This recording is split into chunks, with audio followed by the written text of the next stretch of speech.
She's always had a passion for reading. Opal Lee had a unique rule in her home. As long as her kids had a book and were reading, they didn't have to clean up. I'd rather they read than the house was clean. Now the 94-year-old's home doubles as both a museum to her life's remarkable story and a large library you'd expect from the former educator who hasn't stopped She's trying. just got this bee in her bonnet that said, I want people to be aware. Opal Lee is best known for her decades-long effort to make Juneteenth a national holiday, and her online petition now has a goal of 3 million signatures. I just haven't given up. I just know it's about that time now that we're going to have Juneteenth a national holiday. Even in her 90s, Miss Opal has continued to walk 2.5 miles every year, marking the 2.5 years between the Emancipation Proclamation and when the news of freedom finally arrived on the shores of Galveston, Texas on June 19, 1865. She first celebrated the holiday as a kid in Marshall, Texas, before moving to Fort Worth at age 10. Her mother sold the cow for train fare so they could move to Fort Worth. Bud Kennedy is a Fort Worth Star-Telegram columnist and city historian. You know, that sounds like something that you would hear out of a storybook. He's covered Lee's movement from Fort Worth to D.C. But there's one story she kept mostly secret her whole life. We did not grow up hearing about what happened in 1939. Her family moved into a home at the corner of New York and East Annie. He said my mom had it fixed up so nice. But they were a black family in a white neighborhood. When the people in the neighborhood started gathering, there were 500 strong. Her mother and father left under the cover of darkness. The people tore the place up. They burned furniture. They did awful things. 14 police units at the home did nothing to stop it. If you look at the wire service stories carried outside Fort Worth, the coverage was extremely vivid. Fort Worth family attacked by white mob. You didn't see those headlines in Fort Worth. It was June 19th, 1939, Juneteenth. We'd had an opportunity to show them what neighbors could be like. That wouldn't have happened. Today, the corner lot is as forgotten as the story that happened there. It wasn't something that held a bitterness for her. It wasn't something that fueled her to hate white people. It wasn't until 2020 that her lifelong efforts towards Juneteenth and equality reached the rest of the country. The killings of black people across America led to protests that opened eyes and minds to how close the past is to the present. Those kinds of things are wake-up calls, and people have decided we're not going to take this anymore.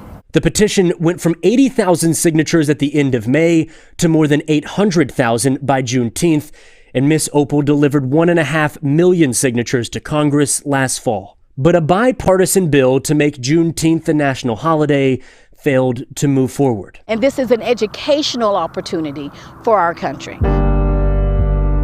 To Lee, Juneteenth isn't about what happened on that day in 1865 or 1939. It matters because of what it represents. Opal makes the point over and over that it's a holiday for everyone. It's the day that everyone gained freedom. She sees it as a yearly reminder for people to come together. I'd scream it from the housetops that unity is freedom. It's the most meaningful lesson from the former educator who hasn't stopped trying to teach. People have been taught to hate, and if people have been taught to hate, they can be taught to love. In Fort Worth, I'm William Joy.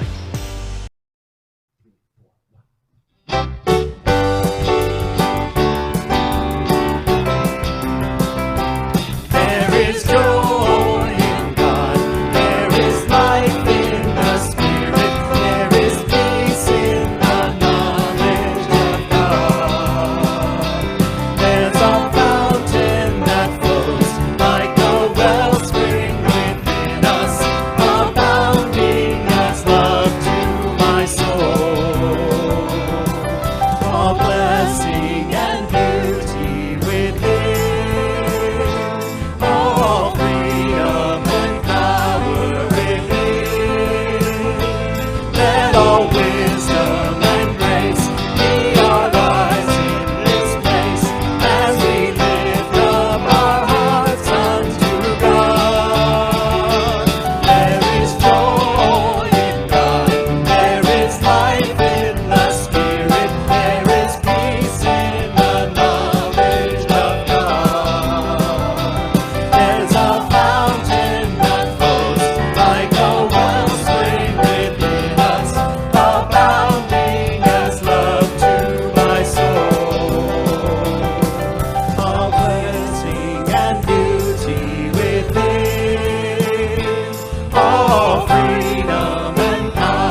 Gosh, welcome to Vision's soft opening. We're trying it out. We're tippy-toeing into live while we live stream at the same time. Thank you so much for being here. Thank you for signing up. We have people in the room. Yay, listen to that. Oh my gosh, I could not be happier. This is wonderful. We are tippy-toeing in to being a full house as of July 4th, so looking forward to that. But first, before we do anything, let's pray in. We always start everything in prayer, so let's start there. I know that God is one. I know that there is one life, one universal intelligence. I know it flows through all people everywhere, all life everywhere. I know that there is just this one behind the diversity of all life, and it is diverse. I love it. Wow, don't we just love the diversity? And we know behind all of it, all the uniqueness, stands the one life of God's, individualizing itself as all life everywhere. So we come together, really in real life right now, and on live streaming and through the computer, and however you're seeing this service today, we come together in joy and in love, just honoring that divine life of God's that is living and knowing and being itself through each and every one of us. Giving great thanks for this, I simply let it be. And so it is. Amen. Holy moly. I'm actually seeing faces. I'm not just talking to I know, I love you through the lens. I do. I absolutely do. But I'm seeing faces in the room as well for the first time in so long. Thank you for being here. Thank you for saying yes and signing up and trying it out for the next couple of weeks before our grand reopening. It's just so lovely to see you all. Oh my gosh. Let me tell you what I'm supposed to tell you. I'm going to get lost in all of this.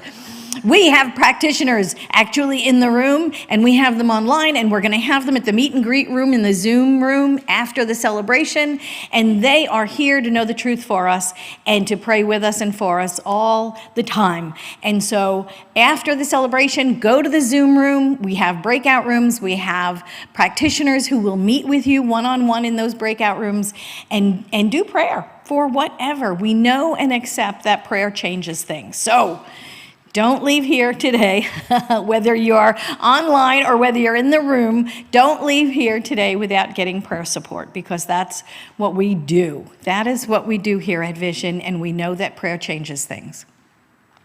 We have a greeting. I have been saying it in the empty room all this time. No, there have been a few people here. We always have our sound team of John and Jordan, and we've had Vicki and Mitch here all the time, just holding down the fort for us while we were all sheltering at home.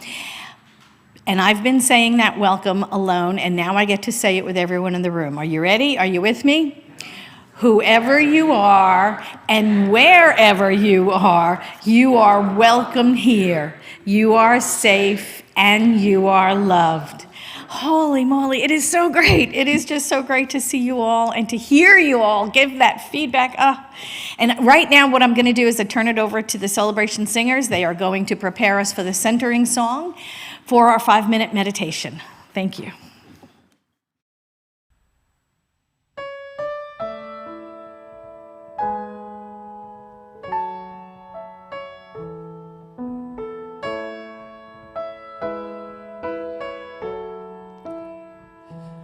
In this moment, in this place, I remember who I am, letting fear and worry fall away from me. I open my eyes and see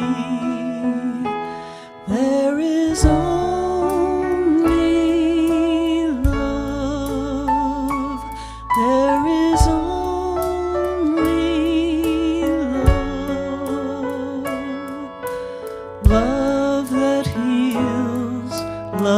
sets us free. There is only love. When I lose myself, when it's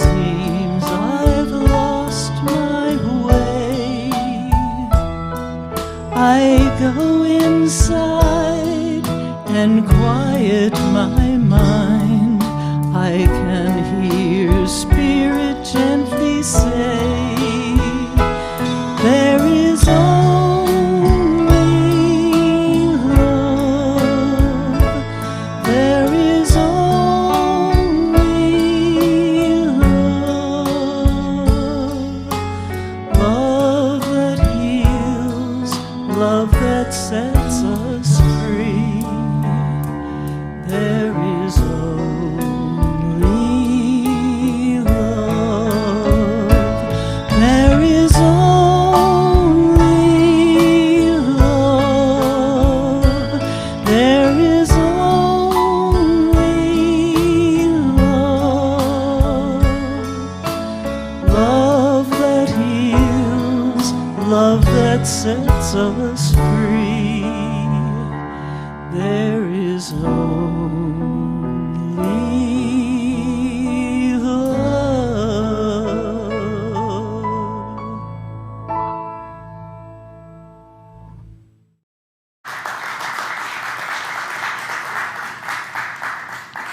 Good morning, everyone, here and out there. My name is Marianne Downs Tanaka, and I am a licensed spiritual counselor here at Vision.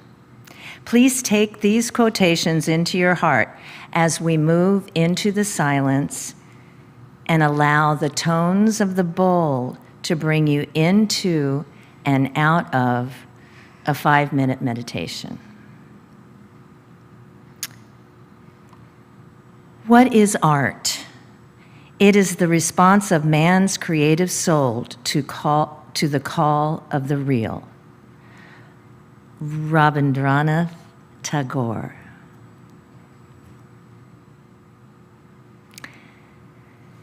And from Ernest Holmes, God is intelligent mind and spirit, and there is a direct response from this universal intelligence to our intelligence.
And so just staying in this peaceful moment, I know there is only one life, one presence, one eternal being that lives and breathes throughout each one of us.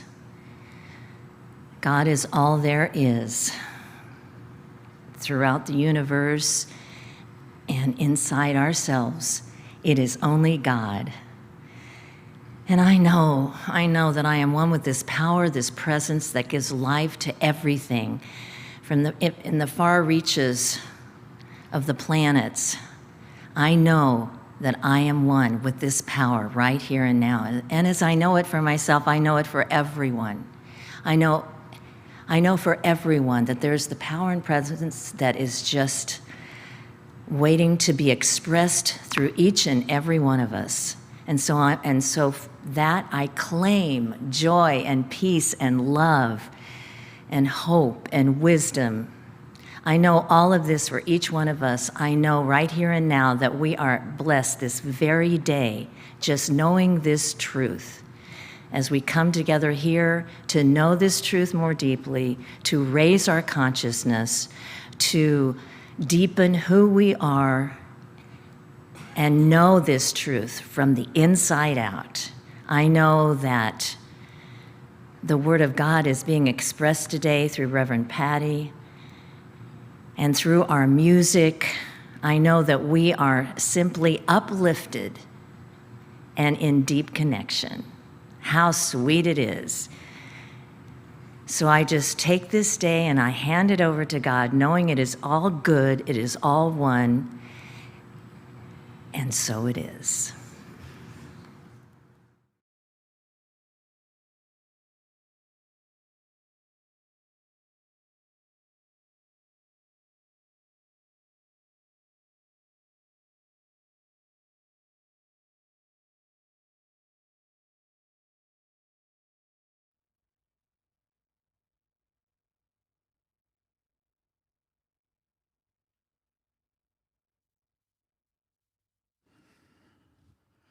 What an honor it is to be asked back for yet another Father's Day, and especially on the first day of summer.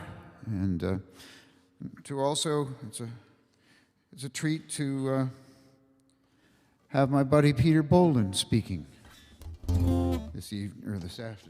this morning. So, Father's Day. I wrote this song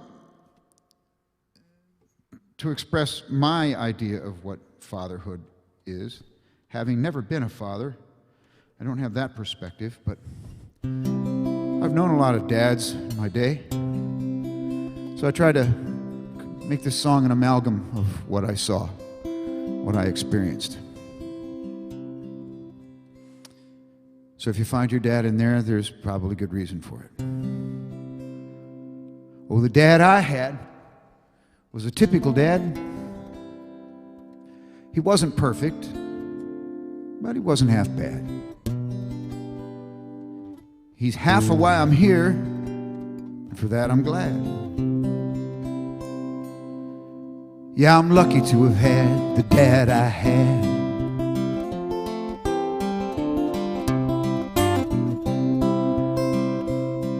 Now the dad I had met a girl named Mom. Took her to the senior prom. Stole her from a future dad named Tom. Dad I had met a girl named Mom.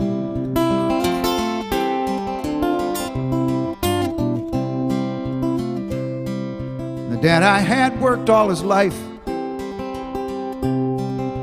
have nice things for the kids and wife. He could build a house with a putty knife. The dad I had, he worked all his life.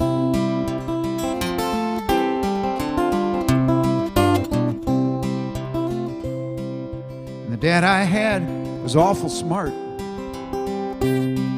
He could put it back together when I took it apart.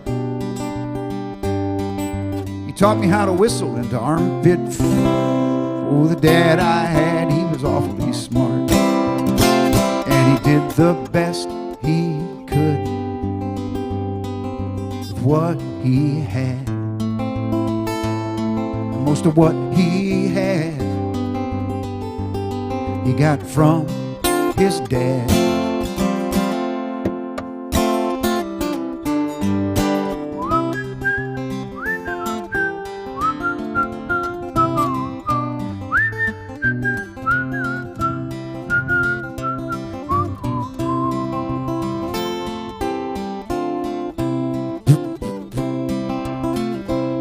Now the dad I had, he was brave and strong.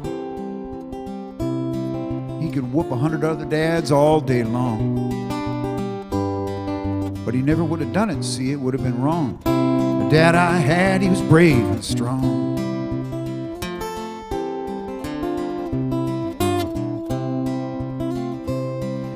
And the dad I had, he didn't seem to care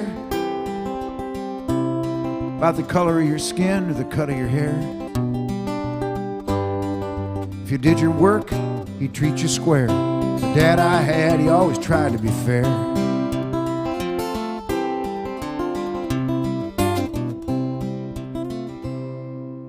And the dad I had believed in God. He did his praying every Sunday with a fishing rod. So when he met St. Pete, I hope he got the nod, 'cause the dad I had believed in God, and he did the best he could with what he had. And most of what he had, he got from his dad. The dad I had was a typical dad. He wasn't perfect, but he wasn't half bad. He's half of why I'm here, and for that I'm glad. I'm lucky to have had the dad. The dad I had.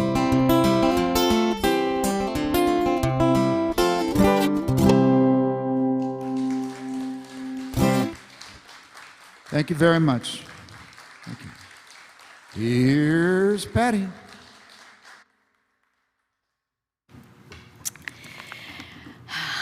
I am here to introduce Peter Bolland. And what can you say, right? What more can we say that hasn't already been said about Peter Bolland? He's a I was going to say a magician, and kind of you are.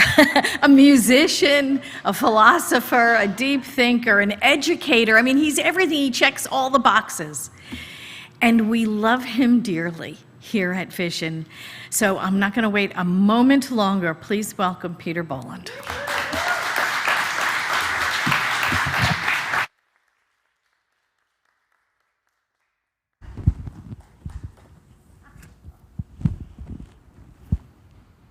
Good morning, everyone.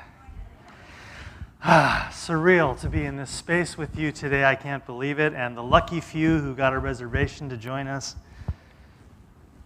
This is very emotional for me. I'm sitting here with dew in my eyes the whole service so far. Let's see if I can pull it together and do my bit here. I don't know why. First day of summer, I guess that's it, right?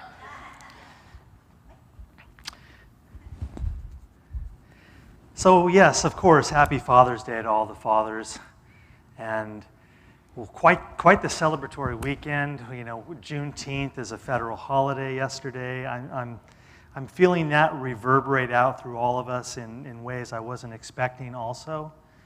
And of course, the summer solstice is a kind of a personal favorite holiday of mine. It's the official first day of summer, but it's also the longest day of the year, so every day after today, the day gets shorter and shorter, and the darkness gets bigger and bigger. So it's also the end of summer, is how I'm thinking of it. Basically, we've been peaking, and now it's downhill all the way to Christmas. But anyway, I'm here to bring the darkness and the light. So my role today, though, is to tell you a couple little stories and to share some insights from the world's wisdom traditions and maybe some scripture passages, and to remind you of things that you already know and learned long ago. I think that's the most common feedback I get wherever I teach, wherever I speak. The single most common thing people say afterwards is, "Thanks for the reminder." And I really recognize that because I'm so forgetful and I need to hear things over and over and over. So I guess I'll start with a little story. About 18 years ago, my wife Lori and I were looking for a new place to live. We had a little tiny 800 square foot house over in Normal Heights, and we wanted to move my wife's mom in. She wasn't able to live independently anymore, so we found a bigger place right over the hill here in San Carlos, and we moved in 18 years ago. And you know how it is when you're looking for a new apartment or a condo or a house. You've got your list. Okay, I want this, I want that, I want this, I don't want this, I don't want that. Nowhere on our list was I want a pool. I did not want a pool. I mean, pools are great when you're on vacation, you go for a swim, it's really cool, but to actually have a pool in your backyard seemed like a real waste of space, a water waster, maintenance. It's like, I don't want that. And so we found a house that was perfect in every way, but it had a pool. And so, I know, first world problem, right? I had to buy a house with a pool. It just worked out that way. It was a perfect fit in every other way, and so then we had a pool. And we inherited the pool company, a pool company called Fowler's Pool. And they've been around forever in San Diego, and John Fowler was this, older guy that was just the Yoda of pools. And I loved that guy, and he would come out and help me with some things. I kind of took over maintenance myself, but I would have him come out once a month. So then 4 years ago, John Fowler retired, and he sold his company to some younger kids, a woman named Ashley, her husband, and her brother. And they took over the company 4 years ago. And Ashley's husband and brother came out to the house. They introduced themselves. They're a couple of big strapping lads. They looked like they were going to do great. They were very kind and gracious. Their Yelp reviews were instantly off the charts, such great professional service and kindness. I loved talking to Ashley on the phone, and we emailed a lot. We set up an annual contract. She was the picture of gracious business professionalism. And then, of course, a few months ago on January 6th, a lot of us watched in horror on TV what under normal conditions would have been a purely perfunctory ritual. That is a combined joint session of the U.S. House of Representatives and the Senate ratifying the Electoral College vote, January 6th. It's in the Constitution, right? So the House and the Senate get together. Vice President Mike Pence is there. He's got his hand on the box full of all the hand-signed Electoral College ballots. But as you know, what happened on January 6th was anything but ordinary and perfunctory and boring. And so there was this amazing riot. People broke into the Capitol, and everything unfolded. And I remember watching that day, and I'll get a little bit later, I'll get to why I was so interested in watching that day. But we saw, as I was watching people interviewed in front of the Capitol, a stretcher come out with a woman bleeding from the neck and head, and went by the camera. And then later the next day, of course, we learned the identity of that woman. That was my pool lady, Ashley Babbitt. That was the owner of Fowler Pools. And my jaw hit the floor. I had no idea. I mean, I'll do business with anybody. I don't care who you vote for. But I kind of draw the line at armed insurrection. And so I was really noticing my emotions kind of go through a real roller coaster there to realize that this woman that I knew had been part of this violent mob that had attacked the United States Capitol with the express purpose, and this isn't my opinion, this is their communiques. They wanted to stop the Electoral College vote. They wanted to overturn a free and lawful election, the most secure election in American history, according to every federal agency. They wanted to overturn that so they could reinstate their president because of QAnon conspiracy theories. And I didn't have any way of processing any of that rationally. And yet there it was that this terrible violence had happened. And I had a friend on the inside of the House chamber too. Now if you saw the footage, and I don't recommend it, but Ashley Babbitt was part of a crowd that was breaking into the House chamber. And someone had broken the window and they were pushing her up through the door. And on the inside, the Capitol Police, with their handguns drawn, one Capitol Police officer fired one round, and she fell back and she died in a minute or two. And so she's being hailed now as a martyr by some, and by others, of course, simply a tragedy. Now, I'm taking you into this story. This isn't normal church talk, is it? But the title of my talk today is called Through a Glass Darkly. And that some of you recognize that line from the King James Version of Paul's first letter to the Corinthians. And we'll get to that passage in a few minutes. But in the days that followed January 6th, as journalists dug into her story, we learned more and more about Ashley Babbitt. She voted for Obama twice, like I did. She was 34 years old. She was a 14-year Air Force veteran. And throughout her Air Force career, she was often posted as a sentry at security gates to keep people out. And so irony after irony after irony kept piling up, and I struggled rationally to understand this. How could someone like that become someone like that? And I couldn't figure it out, and I couldn't make sense of it. I think, like a lot of Americans, she was simply lured into the Trump universe, and she grew increasingly radicalized. And all of a sudden, all of her social media videos are coming up of her holding her phone, driving down the road, ranting about all the immigrants pouring across the border and taking our jobs, about how Governor Newsom was destroying the state of California, about how asking us to wear a mask in a time of horrific pandemic was tyranny, and so on and so on. And then toward the end of her unfortunately shortened life, she fell increasingly under the sway of QAnon. And she began to share those conspiracy links that the world is run by Hillary Clinton and some Hollywood actors who are all pedophiles, who are all secretly trying to destroy the world, and the only savior on earth is Donald J. Trump, and we have to reinstall him. So you're all familiar with the QAnon universe. It's not exactly mainstream Republican politics, although that's also changing. And so I'll leave all those concerns for Monday. This is Sunday. And we're here to think about deeper issues. And we're here to see if there's any meeting point between what you and I know to be true, that all is one, that everything is the face of God, and then what actually goes down here in the difficult world that we walk through. One of the things the journalists found out was that right after Ashley Babbitt, her husband, and her brother bought Fowler Pools, they took out a $60,000 credit loan and immediately stopped making payments. So they were in terrible financial straits, which puts her in line with most of the insurrectionists. There's good data that shows that most of the many hundreds of people who showed up at the Capitol that day had severe personal financial challenges and credit card debt. Make of that what you will. I'm not passing judgment about any of this. It's just another dynamic. Folks that are desperate, folks that are losing control, folks that have no one looking out for them, go looking for answers. So this all hit really close to home for me.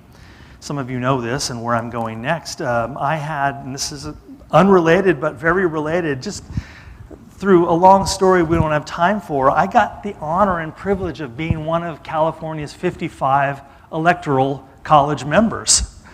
So, oh, thank you. I don't know if I deserve applause for that. I fell into it. My friend Amar Campa-Najjar, a former student of mine, he was the #1 vote getter in the Democratic primary in the 50th District congressional race against Duncan Hunter and then Darrell Issa. Anyway, technical California politics. It was his task to pick one elector, and he called me. And I got to fly up to Sacramento on December 14th and go into the Capitol with 54 other people. And you know the rules, right? Biden and Harris won California 60% to 30%. So it's a winner-take-all state, like 48 other states. That means all of California's massive 55 electoral college votes go to Biden and Harris. It's just a formality. I go up there, I sign some forms, and but it was very, very heady. So my point in bringing that up is I was glued to the TV on January 6th because my hand-signed ballots were in that box that Vice President Pence had his hand on, while outside they built a gallows and they're chanting, "Hang Mike Pence." And as the rioters were breaking in, they told those Capitol Police officers, "We're not here for you. We're here for Nancy Pelosi. We're here for Mike Pence." And so that made this story like personally gut-wrenching and also nationally terrifying, how this was just completely impossible for me to understand. Now that's what gets me to what I want to think about with you today, which is,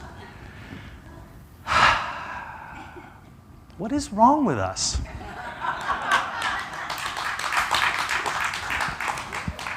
What drives people to extreme views like this? I've grown up around Democrats and Republicans all my life. This is different.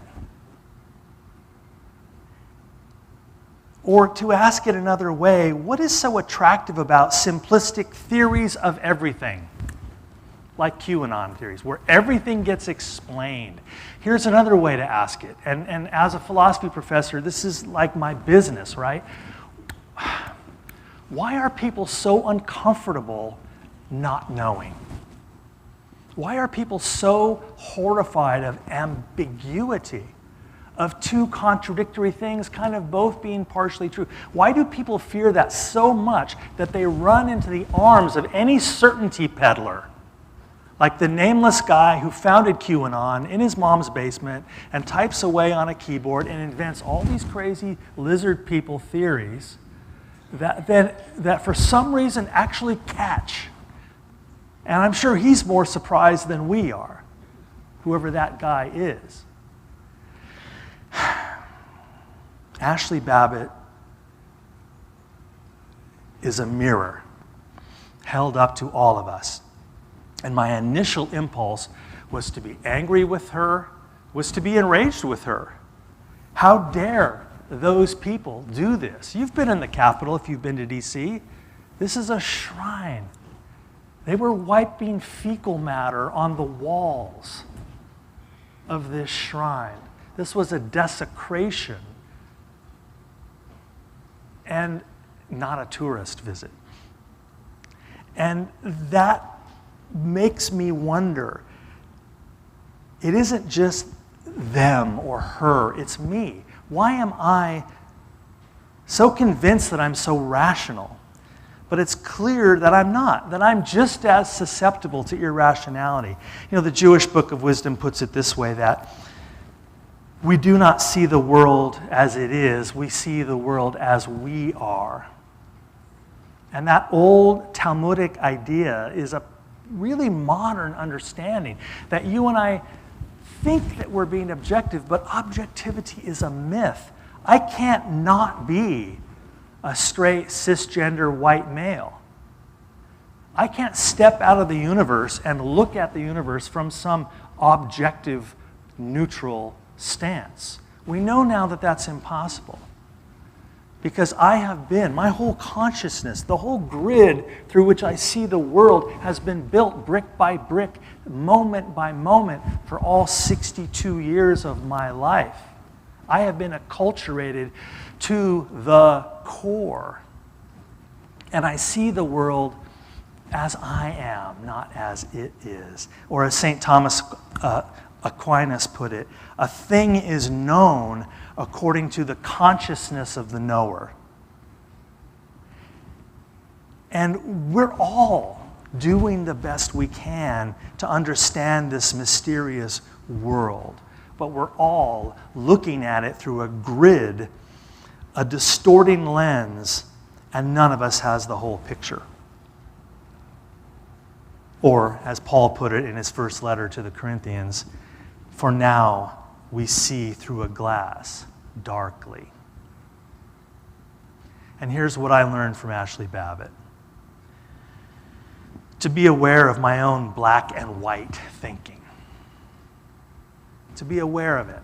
To catch myself when I fall into that false dichotomy. And I also learned from Ashley Babbitt to temper my resentments. Anger is fine. Emotions are fine. You know, I think of emotions as weather. You don't complain about the weather. You just say, well, it's the weather. And if you don't like the weather, don't worry. It'll change. And I feel that same way about my emotions. When I am filled with rage and anger, I witness it like a cloud blowing across the sky. It doesn't define me. I'm not going to act on it. It just is.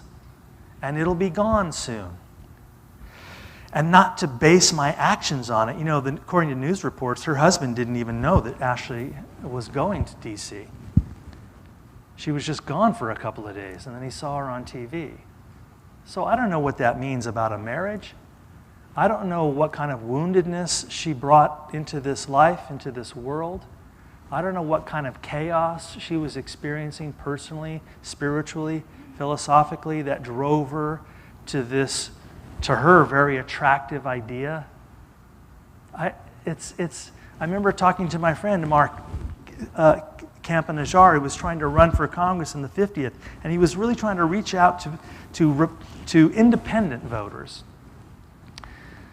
And they were people like Ashley who voted for Obama twice and then voted for Donald Trump. So deep was their hatred of Hillary Clinton. And so deep was their attraction to the message that was coming from Donald Trump. And trying to understand, I can't with my mind figure that out, so I kind of go into my heart and see if there's a place there.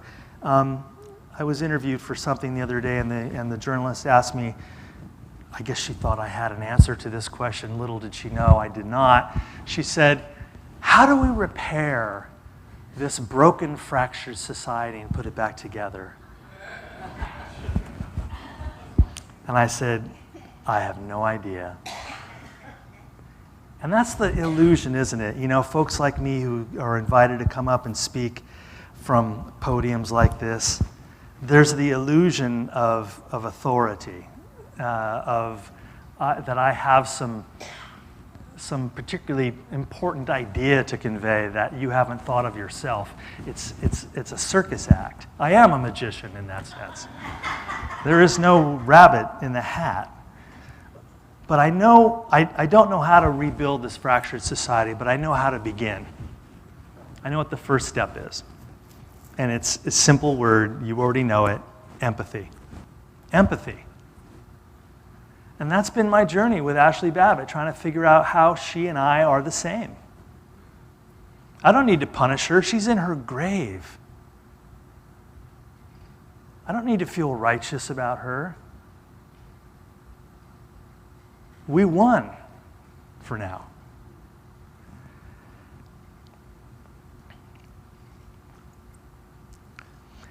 You know, I wanted to fire that pool company, and my wise wife, Lori, who always has the deeper insight, said, let's just wait and see. Because we just sent them a check for all of 2021. And I knew if I sent them an email, I was not going to get that money back. These people are 6 figures in debt. This is a company circling the drain. And so I didn't bother to ask for my money back. I just said, let's not punish these people further. They just had a funeral. And so I got to tell you one last little bit of the story, and that is the first time that Fowler's Pool service truck pulled into my driveway after January 6th. And I was dreading this moment, that I was going to have to talk to Mike. Now, Mike is the guy that comes and services my pool. He's quite a bit older than me. He has long white hair and a long white beard. He could be a mall Santa. He also looks like a roadie for ZZ Top. And he rolls up in my driveway in his Fowler's Pool truck. And I'm sitting at my desk, and I think, oh, I got to go talk to Mike. And I got really nervous. Because this is not going to be an easy discussion. And I didn't even know what I was going to say. But I walk down the driveway, and he's getting out of his truck, and he's just, you could see it from 30 feet away. The grief was just dripping off of him. He was shattered. And he was very slowly getting the stuff out of the back of his truck.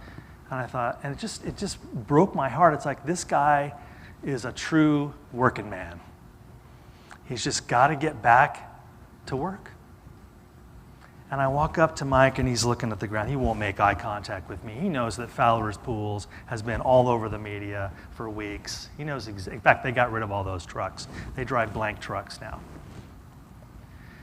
But he was in a Fowler's Pool truck. And I walk up to Mike. I said, "Hey, Mike." And he looks up, or he kind of looks at the sidewalk. And he goes, "Hey." And I go, "I just wanted to say I'm really sorry for your loss to your business and to your family." And he looks up at me, and he looks me in the eye, and he says, "She was my niece." And I didn't know that. I meant family figuratively. And so we stood and talked for a while there about she's the only one that knew all the passwords on the office computer, and their whole business was paralyzed. They had to hire a forensic IT guy to come in and try to undo their computer system. And it just hit me in that moment. His grief really broke me. And I remembered the rest of Paul's words from 1 Corinthians. So I want to leave you with that passage. It's one of the most familiar passages in Scripture. A lot of people use it at their weddings, but I want to think of it through this difficult lens. I've just told you some hard stories.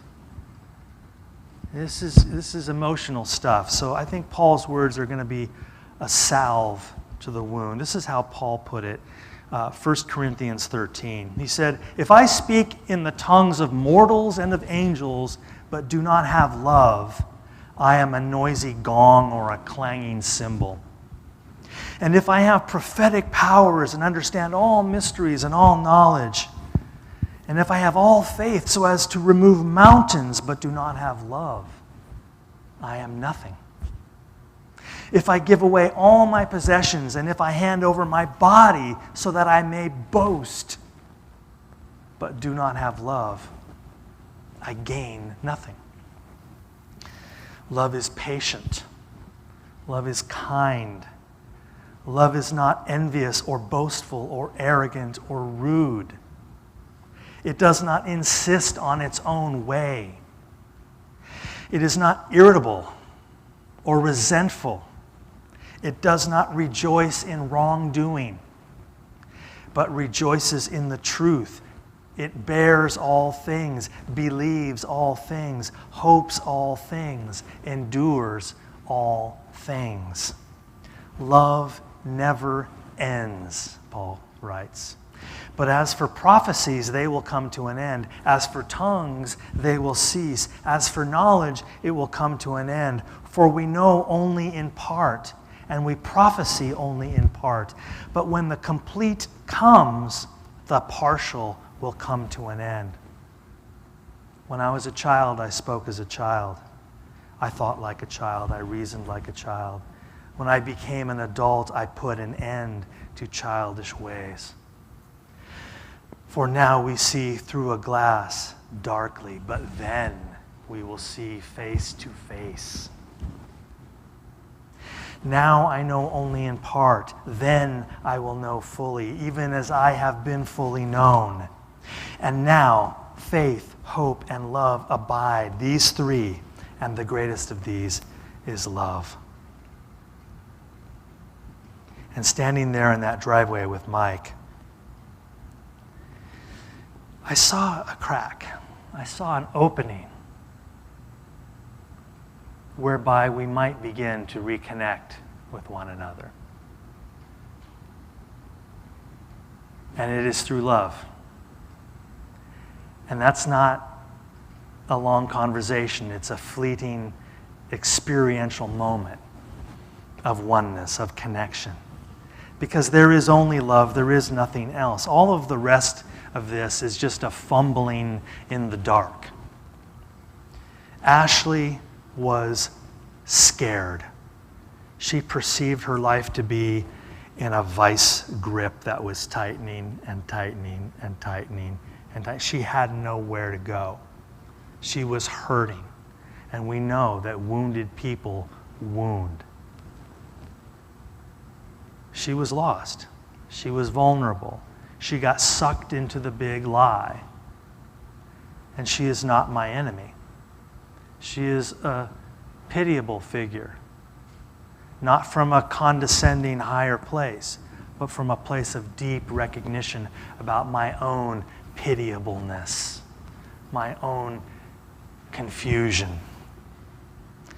I'm thinking of this Henry Wadsworth Longfellow quote: "If we could read the secret history of our enemies, we should find in each man or woman's life sorrow and suffering enough to disarm all hostility."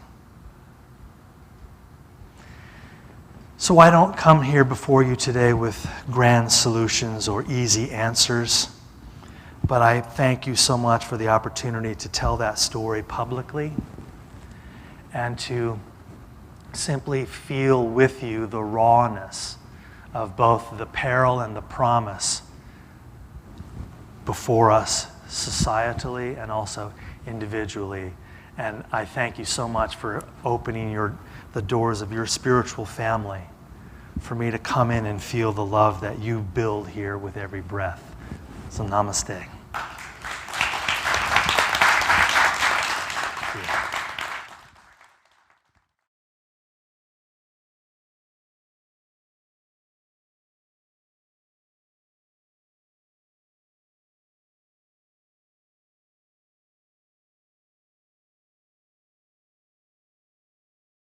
Be great, and you didn't disappoint. Peter?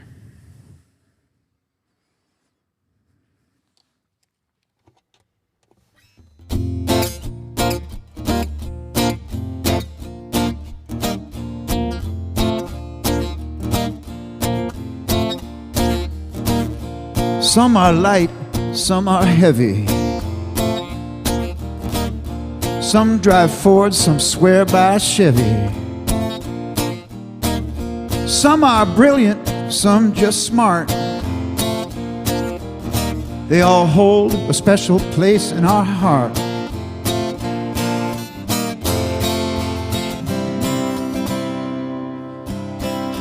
Doctors, lawyers, farmers, framers, glazers, grocers, lion tamers, teaching school or driving bus, whatever they do it for us. 'Cause they're dads all over this world, bringing up boys, bringing up girls, hard as nails, soft as butter. When the question's tough, it's ask your mother. Dads, naughty and nice, offering up such sage advice. Stand up straight, do your best. I'll be prouder than all the rest of those dads. Some are cool, some are nerdy. Some stay clean while some get dirty. Some show love, some can't show it, but they do enough so somehow we know it. Helping out their sons and daughters, guiding them over troubled waters. If they fail, if they fall, they're still supermen in our eyes, that's all. They're dads all over this world, bringing up boys, bringing up girls, hard as nails, soft as butter. When the question's tough, it's ask your mother.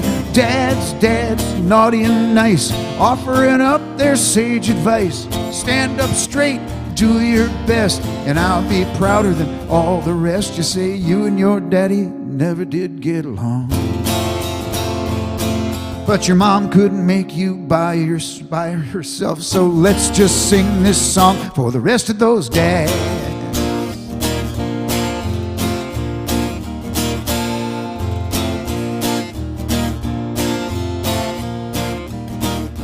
Now this old world can sure get crazy. Black and white has gotten awfully hazy. What is tough can still get tougher. More slings and arrows we must suffer. It's up to you, young men in waiting. If fatherhood you're contemplating. Save the planet, beat the drum, teach peace and love upon becoming. Dads, dads all over this world, bringing up boys, bringing up girls, hard as nails, soft as butter. When the question's tough, it's ask your mother. Dad, dad, naughty and nice, offering up such sage advice. Stand up straight, do your best, make me prouder than all the rest of those dads.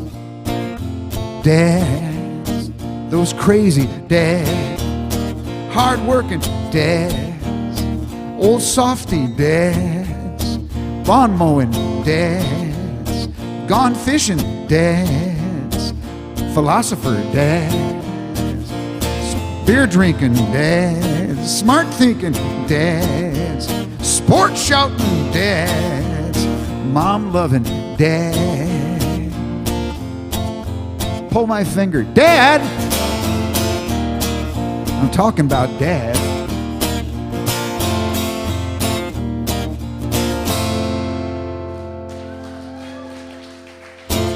Thank you very much. Unfortunately, I have to run. I won't be able to see you after service, so love you all, and have a great day, and see you next year on Father's Day.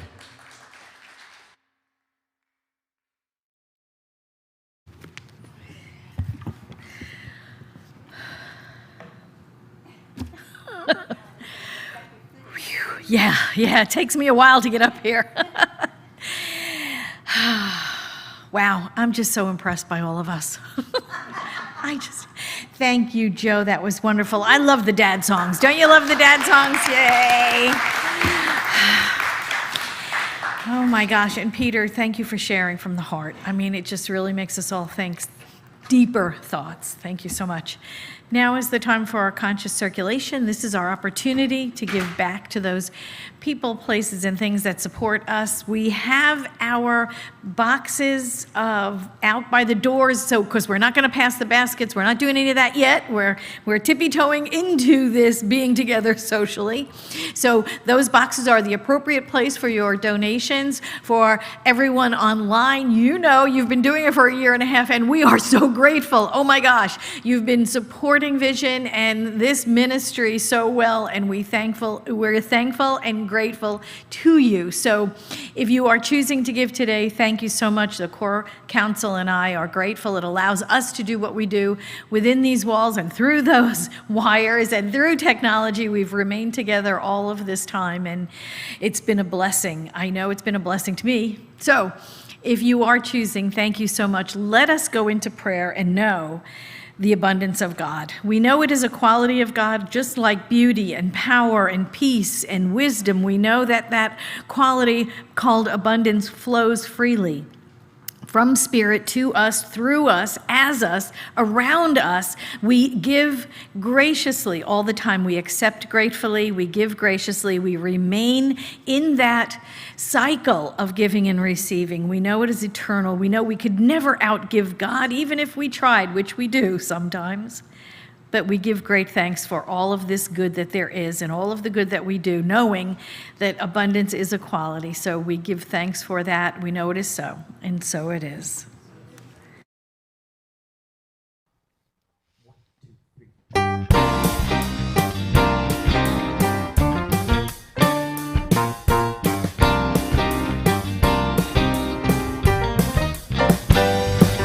I'm grateful, so thankful. I stand complete in infinite grace, believing, receiving. I celebrate one life in this place. I'm grateful, so thankful.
through faith I let it grow.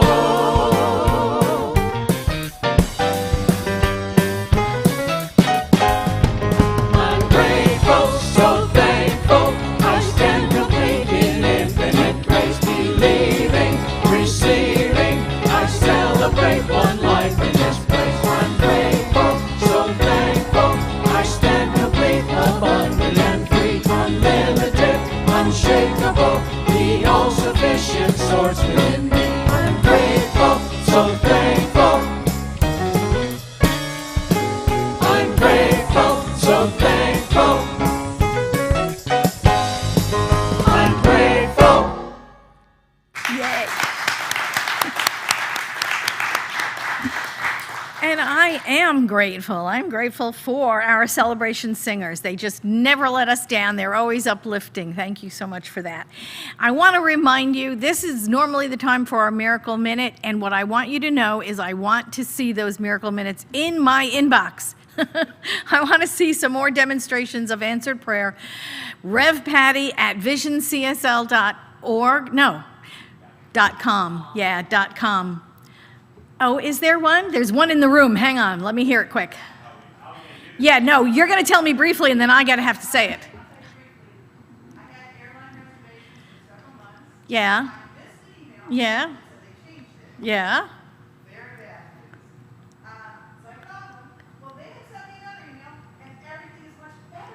Yay.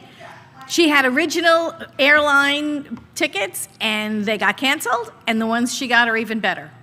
That is answered prayer. That is answered prayer. Thank you so much. And remember, I want you to email me with your demonstrations of answered prayer as well, because we know that prayer changes things. It absolutely does. And now it is time for the last minute by you-know-who, by Johnny Kirko.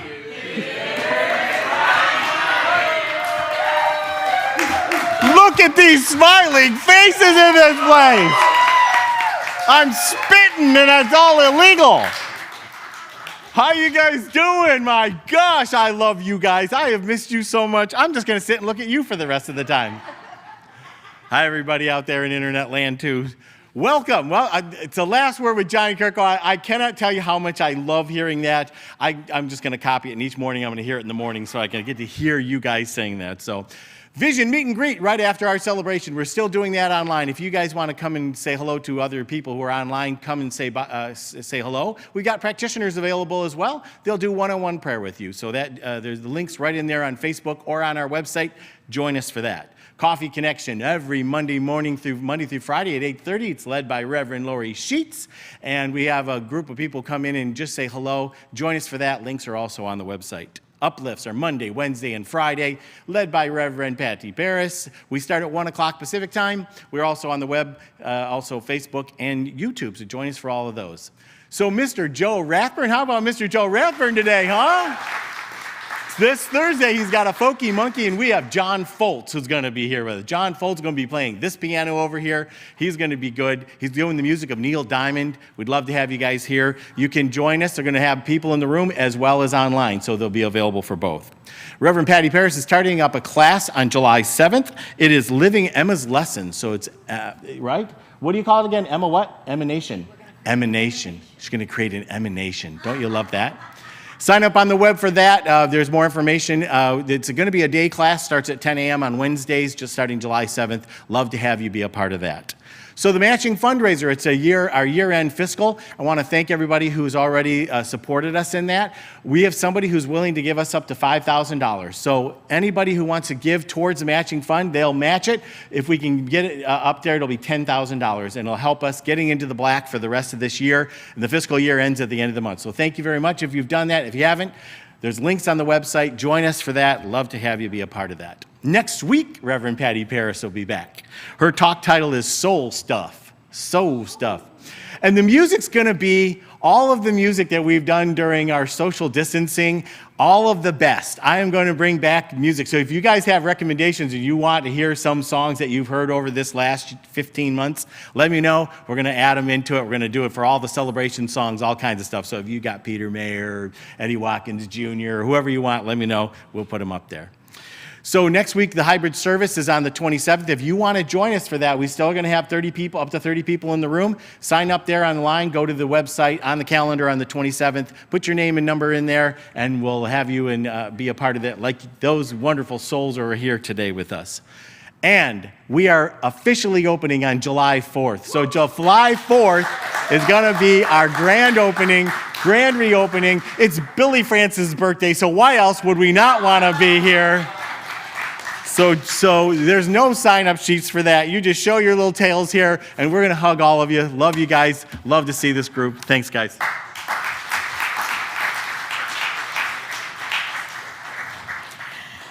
You ready for that? It's going to be wonderful. It's going to be a great celebration. Even without the cake, it'll be a great celebration. It'll be so good. It'll be so good to get all back together again. It'll be wonderful. So now is the time to stand up. We're going to say our affirmations. They're up on the big screen. You at home, you're going to stand up also. We're going to do this together. We're going to ground in the truth of these. We're going to say them together right now. Loving myself increases the love I have to share with others. The divine masculine in me knows that vulnerability is strength and emotional well-being is power. Today I give with gusto and rejoice in receiving. Okay, I heard it already. Number 3. We're going to say number 3 again. Today, I give with gusto and rejoice in receiving. I love it. Oh my gosh, thank you so much. Let's pray out. We know and accept that there is one life. It is God's. It's amazing. It's filled with love and joy. It is that truth between all souls everywhere. We know we meet each other in this field of all possibilities, and we know we lead with love. And as we do, we know we change the world. We absolutely are the peace, the love, the joy that the world is calling for, and we transform our part of it by being, just by being. So giving great thanks for all of the good right here, right now, we simply let it be. And so it is. Amen. Thank you so much. See you next week. Bye-bye.